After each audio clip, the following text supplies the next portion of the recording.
अस्सलाम वालेकुम।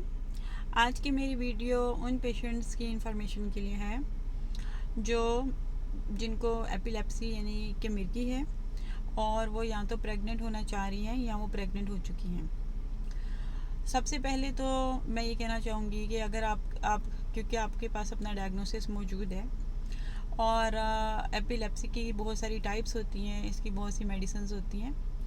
तो सबसे पहले तो आपने ये करना है कि आपने अपनी टीम के पास जाना है और उनको बताना है कि मैं अभी प्रेगनेंसी चाह रही हूँ। उसमें आपके डॉक्टर्स जो हैं वो आपकी मुख्तलिफ़ दवाइयों को देखेंगे, उनकी डोजेस को देखेंगे और उसके ऊपर वो आपकी सिम्टम्स पूछेंगे।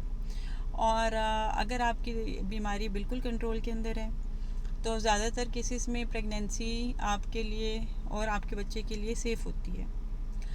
इसमें इम्पोर्टेंट बात यह है कि आप जितनी कम दवाइयाँ इस्तेमाल करते हैं और जितनी कम डोज के ऊपर आपकी बीमारी कंट्रोल्ड है, ऑब्वियसली उतना ही बेबी के ऊपर इन दवाइयों के साइड इफ़ेक्ट्स होने के चांसेस कम हैं। लेकिन आपकी सेहत इन एनी वे सबसे ज़्यादा इम्पोर्टेंट है।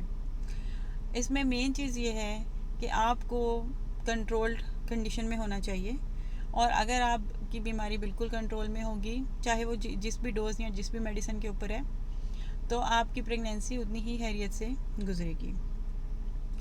बेबी के ऊपर कुछ प्रॉब्लम्स होने का रिस्क होता है, यानी कि जिसको हम एनॉमलीज कहते हैं। बच्चे की साख्त के अंदर जब वो जिस्म उसका बन रहा होता है जिस्मानी तौर पे, तो कुछ प्रॉब्लम्स आने का रिस्क होता है, जो कि बैकग्राउंड जनरल पॉपुलेशन में भी होता है, लेकिन मिर्गी के पेशेंट्स में वो थोड़ा सा ज़्यादा होता है रिस्क।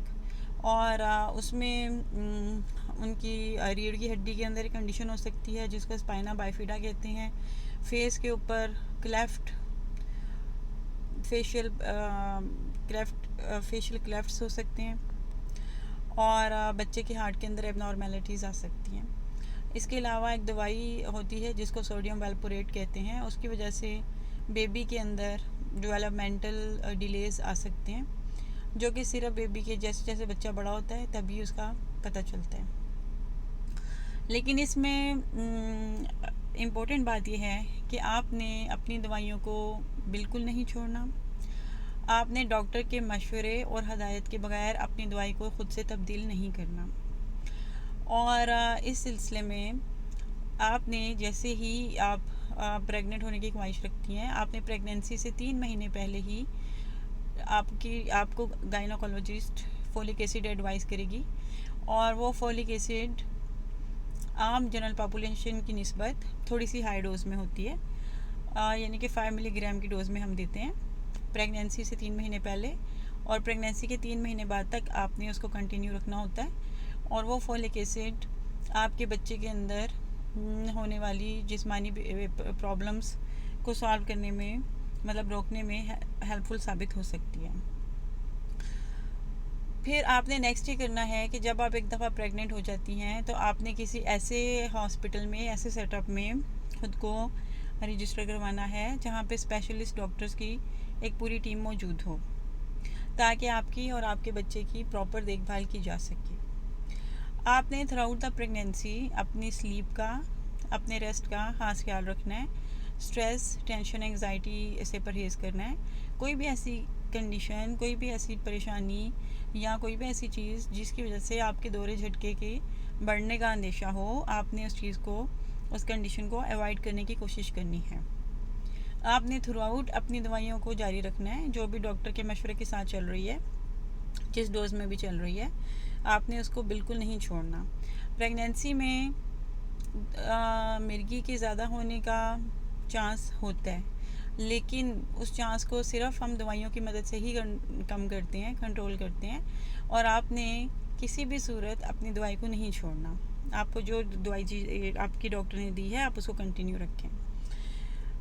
नेक्स्ट ये है कि आपके बेबी के लिए 20 वीक्स के ऊपर हम एक डिटेल एनॉमली अल्ट्रासाउंड करवाते हैं, जिसमें उसकी जिस्मानी साख्त को देखा जाता है। उसके बाद फिर हम रिपीटेडली उसके ग्रोथ स्कैन्स करवाते रहते हैं। ये जनरल पॉपुलेशन में भी हम करा रहे होते हैं और आप में थोड़ी ज़्यादा विजिलेंस के साथ ये सारी काम हम करते हैं। थ्रू आउट द प्रेगनेंसी आपको नॉर्मल गायनी और आपसी डॉक्टर्स देख रहे होते हैं, और इसके अलावा मिर्गी के स्पेशलिस्ट डॉक्टर या बच्चे के डॉक्टर्स को भी इन्वॉल्व किया जा सकता है ज़रूरत पड़ने पर। आपका टाइम ऑफ डिलीवरी और मोड ऑफ डिलीवरी बिल्कुल नॉर्मल रहता है, उसमें मिर्गी कोई इंटरफेरेंस, मिर्गी की वजह से कोई चेंज नहीं होती, ना ही मिर्गी की वजह से सिजेरियन सेक्शन का रिस्क ज़्यादा होता है। आपको लेबर के दौरान पेन को रिलीव करने के लिए जो कमर में टीका लगाया जाता है एपिड्यूरल, वो भी बिल्कुल ऑफ़र किया जा सकता है, वो सेफ़ होता है। सिर्फ आपको पेन रिलीव के तौर पे पैथिडीन का इंजेक्शन नहीं लगाया जाता, और ये बात आपके एनेस्थीसिया के डॉक्टर को मालूम होती है। इस इन्फॉर्मेशन का मकसद सिर्फ ये है कि अगर कभी आपको ऐसा है कि मिर्गी है और आपको इमरजेंसी में किसी ऐसी जगह पे जाना पड़ गया जहाँ पे आप ऑलरेडी बुकड ही नहीं थे और वो डॉक्टरों को बिल्कुल आपके बारे में कोई इन्फॉर्मेशन नहीं थी, तो आपने अपने डॉक्टर्स को फ़ौरन बताना है कि मुझे ये वाली प्रॉब्लम है, ताकि वो आपको जो भी दवाई दें वो इसमें ख़ास तौर पे एहतियात रखें। डिलीवरी के बाद आपने अपनी नींद का और रेस्ट का ख़ास ख्याल रखना है। डिलीवरी के बाद मिर्गी के दौरे ज़्यादा होने की टेंडेंसी थोड़ी सी बढ़ जाती है, तो इसके लिए फिर आपने अपनी मेडिसिन्स को कंटिन्यू रखना है।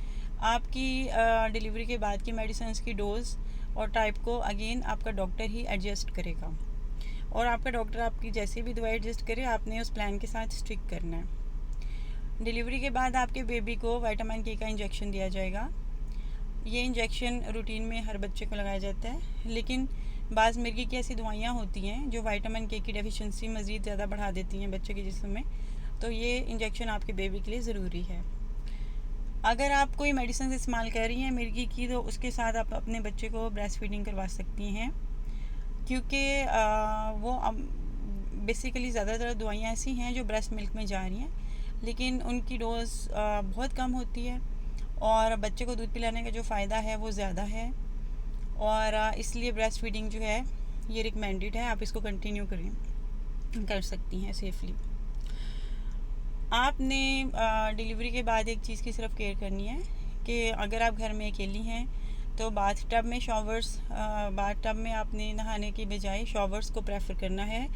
आपने जब भी वॉशरूम में जाना है आपने अपने वॉशरूम के दरवाज़े को अंदर से लॉक नहीं करना, और आपने अकेले बच्चे को टब में नहीं नहलाना।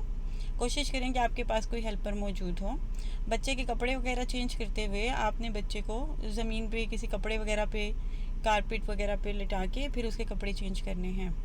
ये सारी एहतियात इसलिए है कि खुदा न ख्वास्ता अगर आपको अचानक कोई दौरा या झटका पड़ता है तो बच्चे को सेफ़ रखा जा सके।